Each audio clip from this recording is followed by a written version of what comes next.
Hello, everybody. My name is Joshua. I'm from the HOFA-College. I'm here with Steffen today. And today we're going to have another episode of Show Your Mix. And Steffen is going to explain the exact procedure on how we're going to do it. Yeah. Yes, for those who are watching frequently, this is our regular format in which you can send us your mixes and we will provide some hopefully helpful feedback.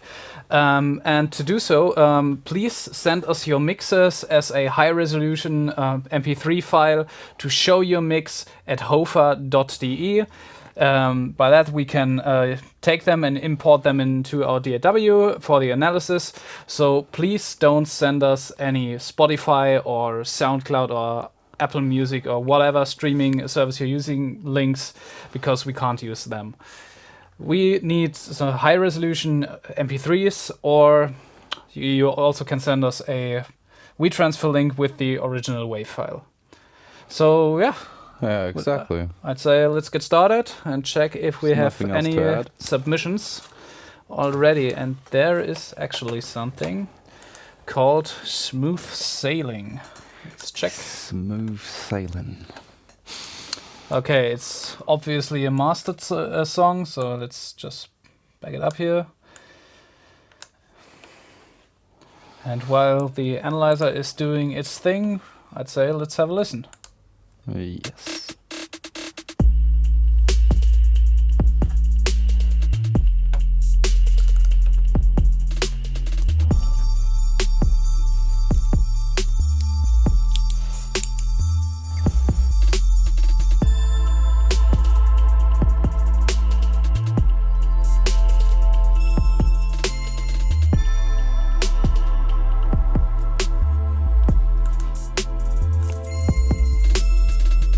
Yo, Jason the Ripper, yo.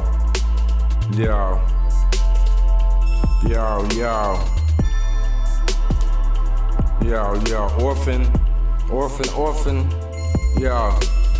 I smoke so much weed, I swear my nuts turn to seeds. I can't believe I'm shitting trees, this shit's a breeze. I'm one of the illest to spill it and bleed. My brain's colors free, spitting pictures with no acrylics MC. That's right, despite I'm white, anything I write's too fat to be tight. In fact, our whole track tosses one way. Matter of fact, use turnpikes for runways. Take flight, stay high from Saturday through Sundays. I'm swinging swords, they swinging paddles. Who wanna battle? Pick a raffle, I'll strap in a saddle and herd them like cattle. Any mic I take, I create and motivate, debate. Eat them whole like a 6-1 snake. Formats formulate, my flow with great. My name is Jason, I make you bleed like Apollo Creed, up to the face. I'm the ace, encased in grace. Set my pace, erase. I'm pure mace, I'm laced and based at my act. Wanna chat? I'm a bit bat. You assholes all a rap crap. I'll eat you for a snack. Move back. This is my track. I'm straight up crack. Alpha of the wolf pack. I'm the #1 motherfucking act. Yo, I'm all up in the mix. I've been bitten. I'm so sick, bit by bit. I'll lick your armpits till there ain't no hair. I'm someone bare. I'm with me, you lose your hair. Naked and bare. You all could see the radiation off my stare. I don't share. I triple dog dare without a care.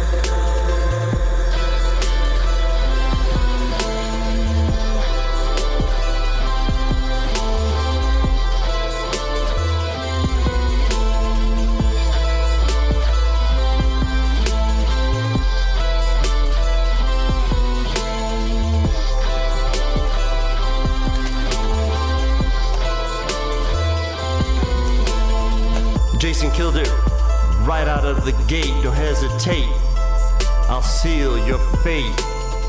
From producer to engineer, there's death in my stare, making the fattest music tracks that are there. From here, skip a little bit, see if something's happening. But it's smooth sailing from here to there. From here to there. Alrighty. Alright. So, you want to start? Yeah, I got a few things. I think we can start with the instrumental.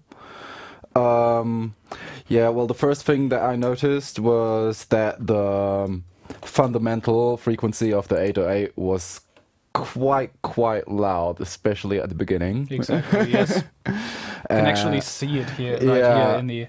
You can actually see it right there in the analyzer, and yeah, it's if you want to create like a louder sounding 808, it's definitely going to be important to boost those first, second, and maybe also the third harmonics a little bit, like the area between 100 and 200 hertz, like the low mids, to get the intelligibility, like the readability of the bass area.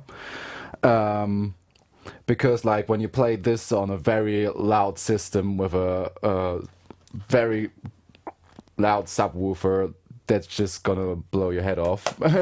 And it's not gonna translate as well onto like shitty speakers, like on like phone speakers or something like that. And when it comes like to the beat, I noticed that there were quite a lot of drum fills, and there was nothing wrong with the drum fills, but I felt like they were repeating themselves too often. Maybe like you could try to use the drum fills more as rather occasionally to create a rather special effect. And yeah, do you have anything else to say to the beat? Yes, I guess the main points were already pointed out by you, but overall, I think I suppose you were going for a kind of laid back, dreamy feeling, and yeah, that actually works pretty well. But then on the other hand, these guitars that kicked in at some points after between vocals, I guess if I heard it correctly, there were two vocalists. But yeah, I think they were first a bit they came a bit surprising. And I don't think that they fit. I know you wanted to have some contrast or just some instrumental highlight, but I don't think that they match with the rest of the mood of the beat. And yeah, production-wise, I guess you already said everything that's to say. But I want to continue with the focus of most rap songs, and that's the vocals. And there are quite a few things I wanna talk about. First of all, it's the flow, which is, yeah, I'd say not very tight. I know it sounds harsh, but the thing is, there's a meter that just follow the metronome in some cases. What? Not in some cases. You have to follow the metronomes because then it's otherwise it sounds off time and yeah, that sounds not what we wanna hear. Yeah, and sometimes it's better to choose a rather simple rhythm, but do the simple rhythm really tight than to get like complex with your variations and stuff. Because I noticed that you were trying to add some variation to the flow from time to time, but I think putting some focus onto the basics, onto like basic rhythms, just rapping like straight quarter and eighth notes, and not getting like too stuck with the dotted notes or triplets or anything. And yeah, when it comes to the vocal mix, I felt you can also see it in the analyzer that the mids were really loud, really resonant, and this area around 3K, which holds a lot of the speech intelligibility, is like a little under represented in this mix, and I would suggest like lowering this mid area from 300 hertz to 1K, or to even like to 1K, and boosting the area around 3 to 4K a little bit, because that's where most of your speech intelligibility will be. And by doing so, you won't have to your vocals won't have to be as loud, because you will be able to hear them and to understand the words properly even at a lower volume, and then they'll like fit well with the beat. Exactly. Yeah, exactly. Another thing is this area around 7K. Usually, if you have these spikes here, it's a good indication that your sibilants are a bit too emphasized. Just work with the de-esser, keep an eye on the compression of your vocals, and when it comes to better understanding of the vocals, so you can comprehend them better, you could also just back up the reverb on the vocals a little bit, because I think they already sounded a bit indirect. Yeah. And even though that could match with the dreamy feeling of the song, but it was... Yeah, but the reverb was a bit too dense for this dreamy feel. Like if it would have been like a rather bright, more lighter reverb, then it could have suited the song quite well. And I also felt like the delay was a bit too much. Yeah. Like it was on the vocals constantly. And like the thing with delay and rap vocals is they either have to be filtered out quite drastically, or only be played in on occasion. So like when you have a break and then you use this break to fill it with delay. And one more very important thing in my eyes that I'd like to mention is that there were no vocal doubles throughout the song.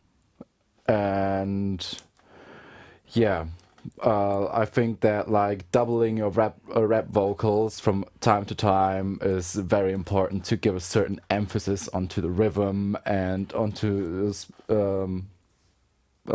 the words, but like it doesn't have to be that extreme of a double. It could be like just to give your vocals a more wider effect, like you have one double on the left and one on the right side, and then you only cut it in at certain times, and it doesn't really have to be that loud, but it will make your vocal mix sound much fuller and much more dynamic. Yes. Yeah. I guess that's it for this song. And yeah, if you just joined recently, feel free to send us your mixes as an MP3 file via mail at showyourmix@hofa.de. We will continue with the next song. We have another submission by MC Cesar Brito called Love the Soul, Love the Heart. Let's see what we have here. Another master track. Just turn it down a little bit and let the analyzer do his thing while we are having a listen.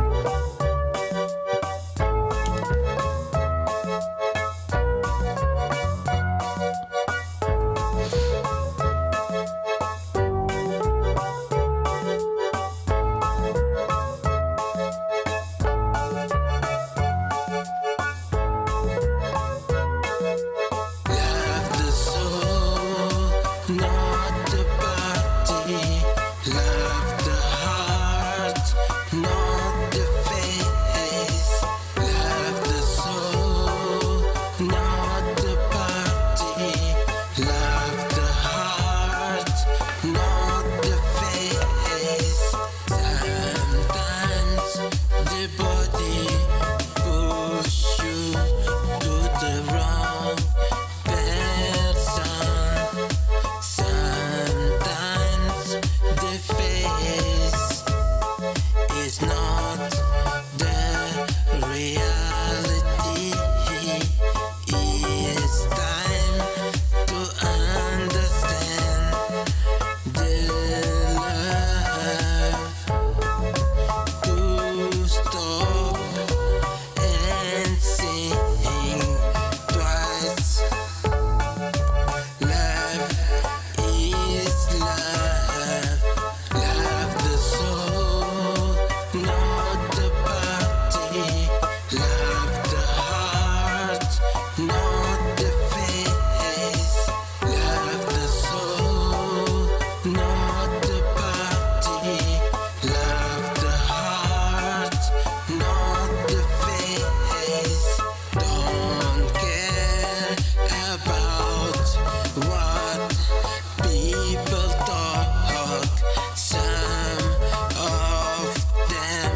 Don't get about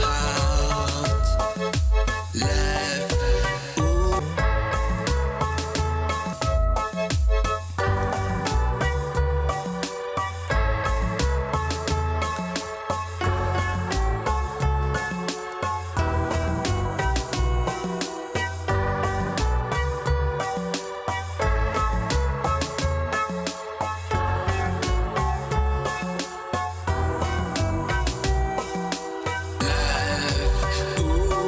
And what you listen to the wrong understand the Okay. Yes. So, do you want to start this one? I think so. Yeah, it's kind of hard to start there. Not because it's bad, because I don't. It's the first thing we heard was the instrumental part. It's clearly influenced by, let's say, reggae, Yeah. ska. And first thing I noticed was that there was an organ or electrical keys that were playing some offbeat rhythms, which were pretty cool on its own. But then the melody organ or synth, I actually don't know for sure, kicked in, and I think you could just make it more clear which one is the leading instrument, because I think that the hierarchy wasn't that clear. You had them on some kind of a similar level, and yeah, they were both really upfront, and it's getting too much if you're listening to something like that for a long time. Yeah. Then we have the vocals I want to talk about, and the modulation. There was some kind, felt like that there was some kind of modulation, or don't know if it was chorus or even some tuning, auto tuning that was just fixing some notes, but it felt a bit unnatural, especially for this kind of genre, and it was a bit too much for my taste. And yet again, we have to talk about the metronome and the rhythm of the song, because I felt yet again the vocals were a bit off time in this track. I don't know if you if you'd agree on this. And the doubles were. I also missed the doubles again. Yeah. And when we were talking about performance, then I'll just add something onto performance. One thing I noticed is that I felt like the vocals could have been sung in like a little with a little more confidence, because it was, I don't know, it felt like the vocals just still like felt a little unsure about themselves, you know what I mean? Kind of. Yeah, they were like, yeah. So I think like just going in there with a little more confidence, and just like when you're singing, just try to have a really, really bright smile on your face, and really open your mouth up really wide, and bring this clarity to your words. And yeah, and about the mix, with this one, I didn't feel like the presence was missing, but I think like the high end was a bit too much at some points, and like the lows, like the lows of the voice, like the frequencies under your fundamental, they were I felt like they were completely cut out, because like the plosive sounds, like the P's and B's, normally you have like in this area, maybe the camera can show the analyzer, like here you have like your fundamental frequencies of your voice, and like in this area around between like 100 and 200 hertz, sometimes even lower, you will have these plosive sounds that add a lot of punch like to the vocal and Yep. give these plosives rather natural sound. Yeah. If you don't have if it's not about confidence, the vocal performance, if it's about your room or not having the possibility to sing loud because it's felt that just a bit if you had it sounded like you had to be quiet. There are songs where this approach works, but if you have the chance to find a room or a place where you can sing louder, go for it, because it really would benefit this song. Yeah. And as you said, the vocals already felt a bit sizzly in the highs. So yeah, it's not a bad approach. We had this in the mix right before, where it could where we have the presences, which are very important, and this is often accompanied by boosting the high frequencies to get an open sound. But open doesn't necessarily mean unnatural and sharp, extremely bright. Yeah. It's not that easy to find a good balance, but in this case, we would say you're a bit too far on the bright side. You have anything? No, I don't got anything else Okay. to add. In this case, yet again, we want to say if you want our feedback, send us your mixes to showyourmix@hofa.de, and we will have them right here on the stream. Let's check if we have something. And if you have any questions, feel free to write us in the chat. We are active there. We got yeah. the chat open right here. You're welcome. And yeah, we have something. Let's check a song called Disillusioned Boulevard. We have some notes, additional notes for that. Wrong monitor.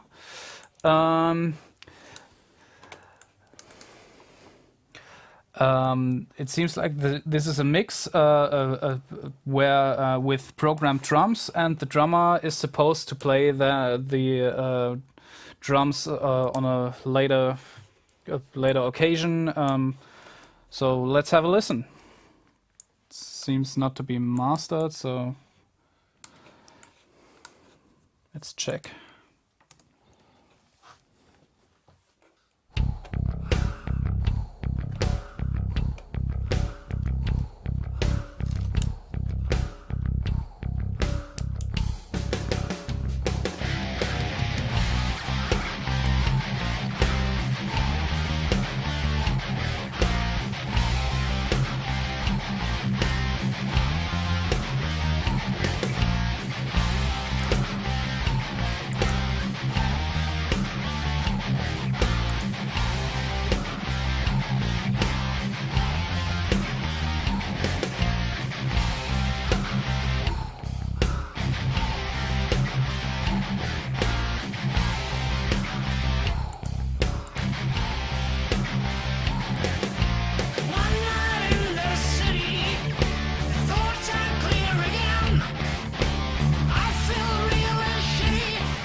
Okay, so it's your turn now.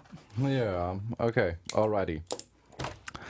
Okay. Then I'll think we got the chronological thing going on today. So let's keep on this way. Okay. Like right at the beginning. Like the bass was playing in the intro, and the first thing I noticed that there was like kind of like a modulation effect going on, like on the top end of the bass, some kind of phaser-ish thing. That can be quite nice, but like for my taste, it was a little too much, and I felt like the bass sounded a bit like too clean, like too like it was sounded a little bit too isolated from the guitars. But that also has something to do with the guitars, but I'm going to get into that in a second. So I'd suggest, especially like for this genre, to go like with a more dirty bass sound and use a little more distortion. And if you're going through a DI, just make it all a little more dirty, so it can just like. If you're working with a DI track, that's actually pretty easy, because if you're using distortion on a bass, just be careful which frequencies you're distorting. Multiband distortion is a great thing for that. Yeah. Or you just split your DI or copy it, so you can have a clean and stable low end and a distorted mid and high frequency range. This usually is enough to give a bass a more gritty and more metal sound, I'd say. But I actually didn't want to interrupt you, so if you want to continue. Yeah, I'll just add one more thing to the guitars, and then you can take over. And as for the guitars, I felt like the guitars were lacking a lot of low mid area, and that left this space there for the bass. So like that also contributed to the bass sounding rather isolated from the guitar, and not what would be like typical for this genre to like glue both of these elements together. So I think adding a little more low mids to the guitar will first of all glue the bass and the guitar more together, and just add more overall punch to the whole guitar sound. And Speaking of the guitar sound, that's actually a good thing, because we have not that many low mids, but when it comes to the high mids and presence range, usually if you have heavily distorted guitars, in most cases it's somewhere around 2.5 or in this case you actually can see right here it's around 3K. You have this very aggressive and spitty sound. It's not that we don't want that, it's just a little too much, and in most cases you're just gonna have to back it up a little bit so it doesn't sound too spitty in the mix. And just keep an eye that you have a good balance between your low and high mids. Let's talk about the vocals, because the vocal performance actually was pretty good. Fits the genre very well, but I noticed when he was hitting the very high notes that it sounded a bit resonant around 1.5K in this frequency range, that it was quite aggressive. Usually you could use dynamic EQ for this part, so it sounds a bit more balanced, but because it was actually pretty open sounding, which is a good thing. Without the sibilants being too harsh, the reverb was quite fitting if you're going for this light, slightly 80s feeling. That's it about the mix, I'd say. So just one thing about arrangement or songwriting. I had the feeling that the song was it was just one thing without any breaks. I missed some breaks, especially in the guitars. The guitars are just going from the front to the back. There was no breaks, so it's kind of hard to have some real highlights if you have no breaks. A heavy part is usually only as heavy as its build up, I'd say. Yeah, It's actually pretty important. Yeah, exactly. Like just adding a little more variation will benefit the song very, very much and create like much bigger impact, like you said, when it comes back to the heavier parts, because it's all about ratio between like softer parts and heavy parts. Exactly. If you just look at some electronic music genres, you have these massive build-ups before the drop, and this actually works for metal too. Yet one quick now thing before we get to the last mix, that's something our colleague Jochen Weyer would immediately point out, is that the mix is pretty wide, especially when it comes to the guitars. Even the lead guitars were very widely panned. So that might cause some issues with phase and mono compatibility, but on the other hand, that's how we do it in this genre. So yeah, that's it about this song. Actually, a pretty good performance. Not going to talk about too much about the drums there, because you pointed out they were not finished. But yes, let's check what we have left here. A song called Leb dein Leben, which is German for Live Your Life, by Arni Sprenger. Let's check. Live your life, bro. Okay, yet another mastered song. Let's turn it down. Go to the analyzer and have a listen. Yes.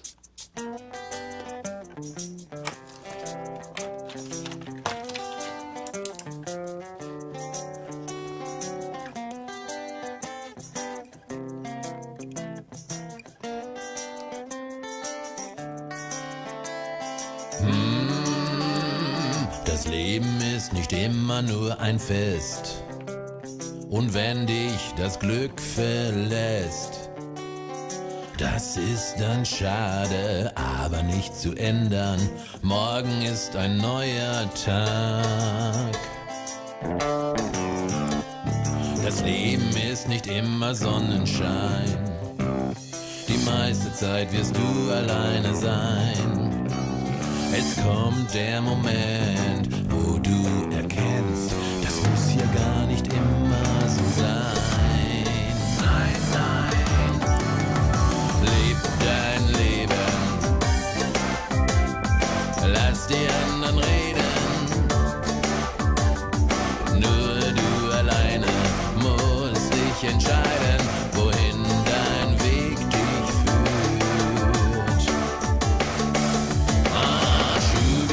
Aber Schubidu, das Leben ist nicht immer nur fair. Es gibt Tage, da läuft alles quer, wo nichts und niemand und keiner ganz alleine wirklich was für kann. Das Leben ist nicht immer nur gerecht. Das ist der Punkt, wo du dich hängen lässt. Das ist dann schade, aber nicht zu ändern, oder etwa doch. Leb dein Leben, lass die anderen reden. Nur du alleine musst dich entscheiden, wohin dein Weg.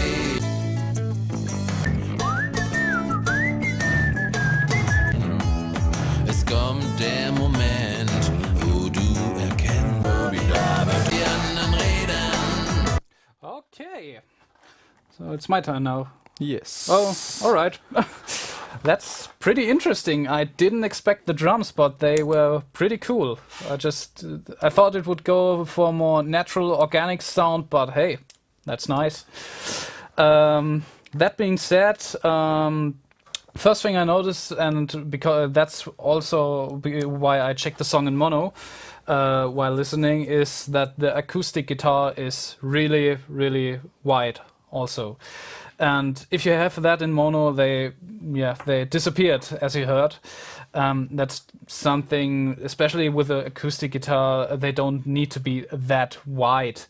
And also, if you have the possibility to get a mic'd signal of your acoustic guitar, go for that. Go for a more natural feeling, because this was clearly the sound of a piezo pickup you usually have in your typical acoustic guitars.